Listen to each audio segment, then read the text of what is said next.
Hi, everybody, and welcome. My name's Nigel Giam. I'm the lead GP training program director for the St. Mary's scheme and course director for Mentor MRCGP. I'm really glad to have Gursi join us today. So, another successful SCA case study. Gursi, congratulations. I mean, that was an amazing pass that you got in October. Well done. Thank you so much, Dr. Giam. Without your help, it would have not been possible at all Oh, well, that's because very kind eh, of you. b before I met you, I thought I would crack the exam on my first sitting, but when I went over there, it's not easy. It's a No, very tricky exam. it Even on the is. second attempt, I Yeah. did find it still a bit tricky. It's no plain sailing exam, that's for sure. But actually, testament to you. I mean, you were in the mark zone last time, in the 70s, early 70s. But your mark has increased by over 20 to get into the 90s, which is no easy feat. Before we go into that, I suppose just a little bit about yourself and I suppose for our audience, how you kind of got into general practice. Yeah, so I graduated from India. Then I did my membership of Royal College of Emergency Exams, and then came as a middle grade doctor, and worked in one of the London hospitals for 2 years as a A&E registrar. Yeah. Then I thought that A&E is not for me, so thought of going to the general practice, Yes. and yeah, Yeah. this is And what it did you have is. any issues with your membership of the A&E exams? Because that's quite a different exam, isn't it? It's very different, and I passed my OSCE on the first attempt, Yeah. all the other exams, because here it's the consultation style is a bit very different from Yeah. A&E. In A&E, you can be a police interrogator, but Yeah, here I you mean that's can't great. be. Exactly. Well, I like that aspect of, police interrogation because, in a sense, when you're in a narrative-based exam, you can't take that approach. And I think when we've come from secondary care speciality, so I was a med-reg MRCP before doing MRCGP, we have to dewire that kind of symptom-chasing diagnostic behavior. So let's break it down now because I suppose when you did your first sitting, yes, you were close, but actually the fact that your marks have jumped up so high, we have to look at the three domains. So data gathering, I mean, what would your game changers be for people who are having to go into this exam the first time, second time, unfortunately now probably the third time for a lot of people? How do we maximize our marks in data gathering? I think data gathering, as you mentioned, and in a couple of your videos, you mentioned it's not about the clinical Yeah, questions that you have to ask. That's what I was doing wrong. I thought it's just asking your questions rather than listening to the patient. yeah, So whatever comes from the patient's mouth is actually data gathering for yourself. So just follow.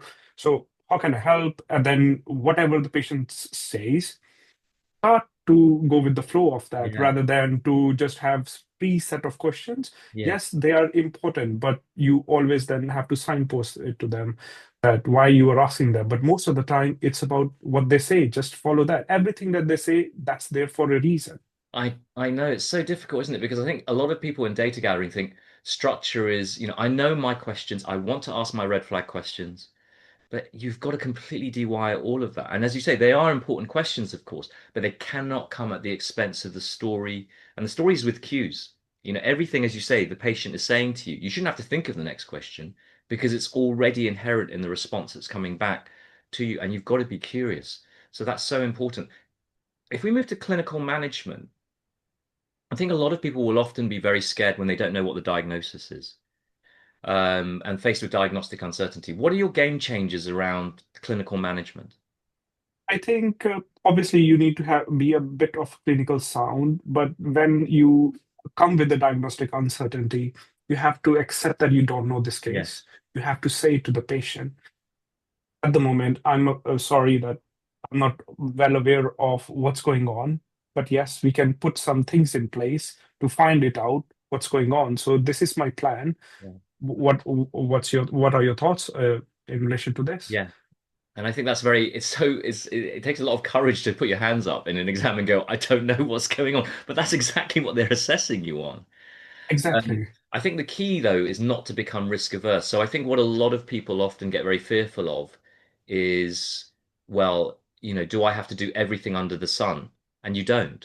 The key is making sure that whatever you're proposing is reactive to what is presenting. So if something is not serious and then suddenly you're investigating every single differential, then unfortunately you can't pass. It's so important to recognize that, I think. I think there is no right or wrong way in giving this exam, passing this exam, I would say. Obviously, the examiners are very well experienced doctors, and they want to see you as a general. How do you do a Yeah. consultation and be safe, basically, rather than just do everything out of your box Yes. and trying to just unnecessarily Exactly. do Yeah. And I think investigations or. that's what a lot of people get often marked down on is, the management wasn't appropriate, the investigations weren't appropriate. Because in real life, we are limited by budgetary governance. We can't do every single thing. And actually, when we are from secondary care specialities, we kind of can because we're in that setting. We can investigate till the cows come home, but we can't do that in a GP setting. So management of risk is definitely very important beyond, I suppose, just knowing what the diagnosis is. What about relating to others? Because I think a lot of people, again, go through the motions of asking just ICE and thinking, oh, I'm going to get those marks, but it isn't really just about ICE, is it? It's never about ice. Ice is just one of the things. But what I found was what your mantra is, LICEF. This has been very helpful. So my mindset before going to the exam was I'm going to just explore the I opened the LICEF early on. So I did that, which helped me first having a rapport with the patient, which was very helpful.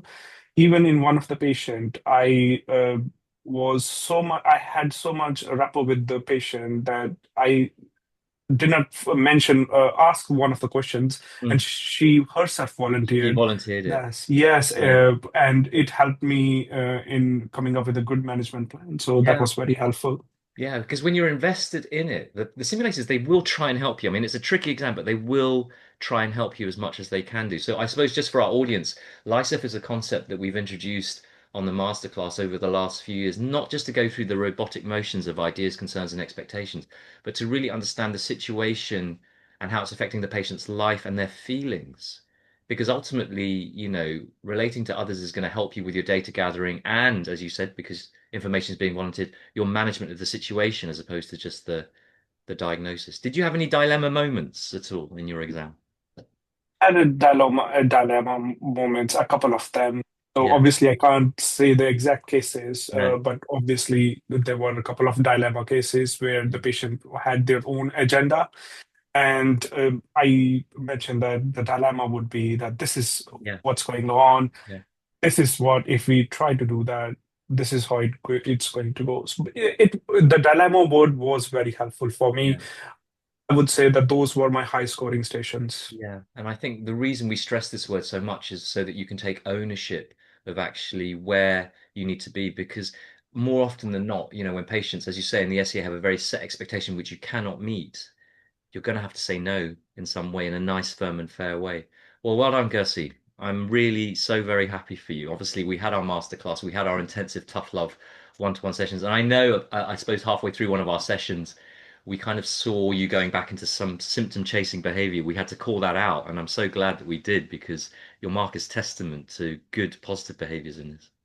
I would say that was very helpful because if you would have not given me that tough love, I would have not reviewed the videos again. And you did send me about what data gathering is about. So last time I scored what, 18 or 19 in Yeah. data gathering, and this time out of 34 I scored 30 in data gathering. Oh, you scored So that 30. was, yes, I scored Amazing. 30. So data gathering was also like very like because I followed the patient, I Yeah. listened to them rather than had my clinical questions. No, probably I asked less of a clinical questions, but more about Yeah. like how the patient, what Yeah. came from. I just changed what they said. I just it was the patient narrative. I want to just be a part of it. I love that. That is a great way to end. I want to be a part of it. I love that so much. That's a really good piece of advice for our listeners out there. Do you want to be a part of it? Do you want to actually be part of this patient's narrative? Because to do that, you have to acknowledge, you have to actively listen, you got to empathize, you got to energize. Thank you. Very empowering. What is the plan post CCT? Let's see. I haven't thought yet at the moment. So I think my ESR date will be brought forward now. Yeah. I think I'll have my No, sorry, ESR will be done probably next week, and ARCP is brought forward. So probably CCT in a couple of weeks, 3 or 4 Wow. weeks maximum. Fantastic.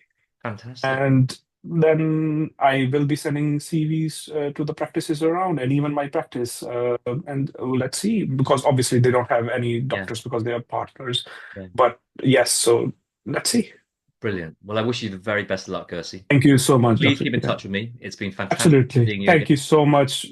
Thank you. I owe this SCA exam to you. No, not at all. Not Thank at you all. so Thank you so much. much. Take care. Bye. Thank you. Take care. Bye.